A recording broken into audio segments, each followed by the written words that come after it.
Let's mic आज का अखबार। नमस्कार, लेट्स माइक में आपका स्वागत है। आज का अखबार के साथ मैं राखी जैन। यहाँ हम देश दुनिया के सबसे बड़ी और विश्वसनीय अखबारों से चुनते हैं वो रिपोर्ट्स जो सिर्फ खबर नहीं, आपकी समझ और सोच को गहराई देती हैं। द न्यूयॉर्क टाइम्स में प्रकाशित लेख Trump has only himself to blame. इसमें साफ तौर पर कहा गया है कि डोनाल्ड ट्रंप ने खुद अपने फैसलों से अमेरिका को एक ऐसे युद्ध में धकेल दिया है जो अब दलदल बनता जा रहा है और जिससे निकलना आसान नहीं होगा। लेख समझाता है कि भले ही अमेरिका ने इजराइल ने मिलकर ईरान को सैन्य रूप से भारी नुकसान पहुंचाया है, उसकी एयर डिफेंस, सैन्य नेतृत्व और हथियार क्षमता को कमजोर किया है, लेकिन असली समस्या अभी खत्म नहीं हुई। ईरान ने हार नहीं मानी, बल्कि स्ट्रेट ऑफ हॉर्मूज जैसे अहम समुद्री रास्ते को प्रभावित कर वैश्विक अर्थव्यवस्था पर दबाव बना दिया है। यानी सैन्य जीत के बावजूद रणनीतिक स्तर पर हालात उलझ गए हैं। लेख का तर्क है कि ट्रंप ने बिना ठोस योजना और स्पष्ट लक्ष्य के युद्ध शुरू किया। ना तो कांग्रेस से मंजूरी ली, ना ही जनता को तैयार किया और ना ही सहयोगी देशों को साथ लेकर चले। अब स्थिति यह है कि अगर अमेरिका पीछे हटता है तो ईरान इसे अपनी जीत बता सकता है, और अगर आगे बढ़ता है तो एक लंबे और महंगे युद्ध में फंसने का खतरा है। लेख ये भी कहता है कि ईरान की रणनीति बहुत साफ है, किसी तरह टिके रहना। अगर उसका शासन बचा रहता है तो वो खुद को विजेता मान सकता है, चाहे उसे कितना भी नुकसान क्यों ना हुआ हो। वहीं अमेरिका के लक्ष्य ही स्पष्ट नहीं है। क्या शासन बदलना है, सरेंडर कराना है, या सिर्फ सैन्य क्षमता कमजोर करनी है? अंत में लेख कड़ा निष्कर्ष देता है कि ट्रंप की जल्दबाजी और बिना सोचे समझे लिए गए फैसलों ने हालात बिगाड़ दिए हैं।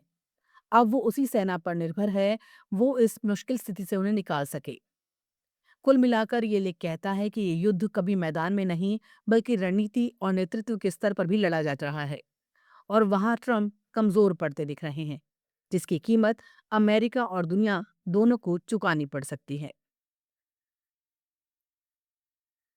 द गार्जियन में प्रकाशित लेख the war in Iran is ripping up the gulf plans for stability. इसमें ये समझाने की कोशिश की गई है कि ईरान युद्ध सिर्फ एक सैन्य टकराव नहीं है, बल्कि खाड़ी देशों की सालों से बनाई गई स्थिरता और विकास की पूरी रणनीति को हिला रहा है। लेख बताता है कि सऊदी अरेबिया और यूनाइटेड अरब एमिरेटीज, कतर जैसे देशों ने पिछले कुछ सालों में अपने आप को एक शांत, सुरक्षित और निवेश के लिए भरोसेमंद क्षेत्र के रूप में पेश किया था। उनकी रणनीति तीन बातों पर टिकी थी: अमेरिका की सुरक्षा गारंटी, ईरान के साथ संतुलित रिश्ते और इजराइल के साथ आर्थिक सहयोग। लेकिन ये युद्ध इन तीनों ही स्तंभों को कमजोर करता दिख रहा है। लेख खास तौर पर कहता है कि स्ट्रेट ऑफ हॉर्मुज जैसे अहम समुद्री रास्ते के प्रभावित होने से तेल और गैस सप्लाई पर बड़ा असर पड़ा है, जिससे पूरी दुनिया की अर्थव्यवस्था हिल सकती है। दुबई और दोहा जैसे बड़े ट्रांजिट हब भी पर असर दिख रहा है। फ्लाइट्स डाइवर्ट हो रही हैं, शिपिंग रुक रही है और बिजनेस माहौल अनिश्चित हो गया है। सबसे अहम बात यह है कि इस संकट ने खाड़ी देशों को ये एहसास कराया है कि अमेरिका पर पूरी तरह निर्भर रहना कितना जोखिम भरा हो सकता है। जब अमेरिका अपने रणनीतिक फैसले लेता है तो उसका असर खाड़ी देशों को झेलना पड़ता है, लेकिन फैसले में उनकी भूमिका सीमित रहती है। यानी सुरक्षा की जो गारंटी थी, वो अब उतनी भरोसेमंद नहीं लग रही। लेख ये भी बताता है कि खाड़ी देशों ने हाल के वर्षों में ईरान के साथ रिश्ते सुधारने और इसराइल से संबंध बढ़ाने की कोशिश की थी, लेकिन मौजूदा हालात में दोनों ही रास्ते मुश्किल हो गए हैं। एक तरफ ईरान के साथ तनाव बढ़ रहा है, तो दूसरी तरफ गाजा जैसे मुद्दों के कारण इसराइल के साथ खुलकर खड़े रहना भी घरेलू राजनीति में आसान नहीं है। अंत में लेख कहता है कि खाड़ी देश एक मुश्किल स्थिति में फंस गए हैं। वो ना तो इस युद्ध को जारी रखना चाहते हैं और ना ही इसके किसी ऐसे नतीजे को जो और ज्यादा अस्थिरता पैदा करे।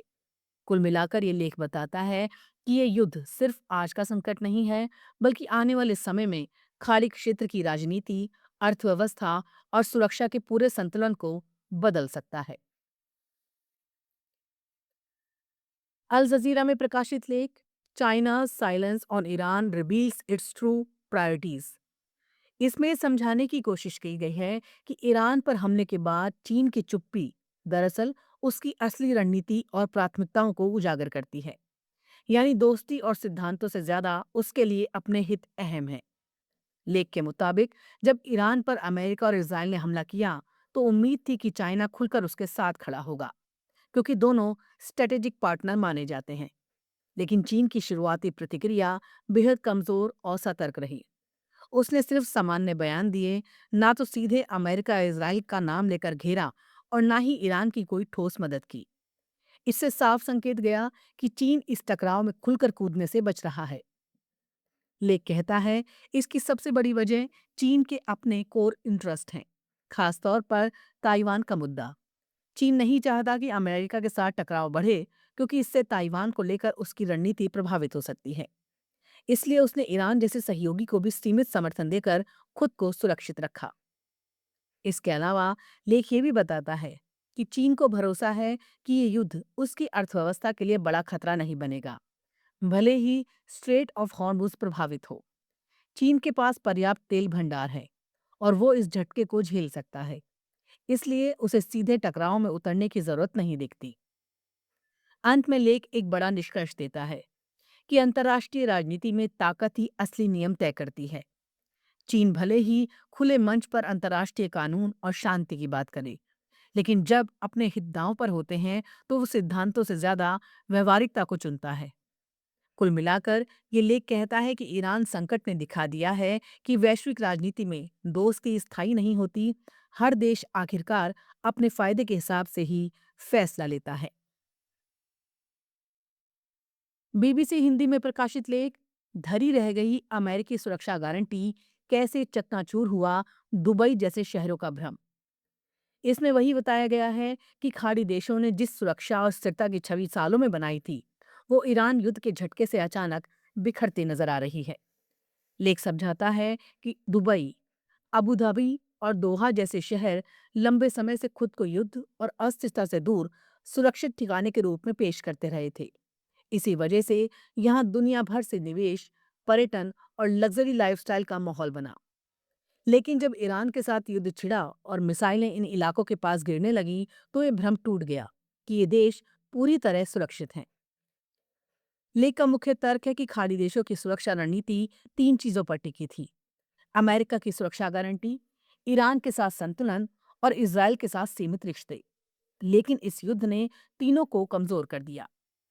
अमेरिका ने बिना उनकी सहमति के फैसले लिए, ईरान ने जवाबी हमलों में उन्हें भी निशाना बनाया और अब वो खुद को एक ऐसे संघर्ष में फंसा पा रहे हैं जिसे उन्होंने शुरू ही नहीं किया। आर्थिक असर भी गहरा बताया गया है।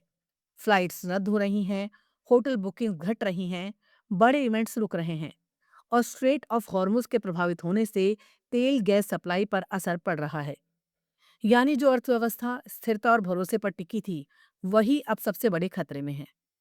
लेख ये भी दिखाता है कि खाड़ी देशों में अंदर ही अंदर अमेरिका के प्रति नाराजगी बढ़ रही है, क्योंकि उन्होंने अमेरिका के साथ रिश्तों में भारी निवेश किया था, लेकिन बदले में संकट के वक्त उन्हें भरोसेमंद सुरक्षा नहीं मिली। अब वो नई रणनीतियों पर सोच रहे हैं, लेकिन अमेरिका से पूरी तरह अलग होना भी आसान नहीं है। अंत में लेख कहता है कि खाड़ी देशों के पास विकल्प सीमित हैं। उन्हें किसी न किसी तरह ईरान के साथ सह अस्तित्व का रास्ता निकालना ही होगा। कुल मिलाकर ये लेख बताता है कि यह युद्ध सिर्फ एक सैन्य टकराव नहीं, बल्कि खाड़ी देशों के सुरक्षित और समृद्ध भविष्य के पूरे मॉडल की परीक्षा है, जिसमें उनका पूरा भरोसा अब कमजोर पड़ता दिख रहा है। आज का अखबार में फिलहाल इतना ही। देखते रहिए, सुनते रहिए लेट्स माइक। नमस्कार। आप सुन रहे थे let's mike more than radio. Follow कीजिए हमें हमारे सोशल मीडिया प्लेटफॉर्म्स पर। It's time for news. It's time for more than radio. Presenting the first radio news app, Let's Mic. Let's Mic, a news-based app on your phone where you get to watch and listen news, talk shows, interviews, radio show podcasts. On Let's Mic, you get all relevant information of TV, print, radio, podcast, and digital. Let's Mic talks about every segment of life.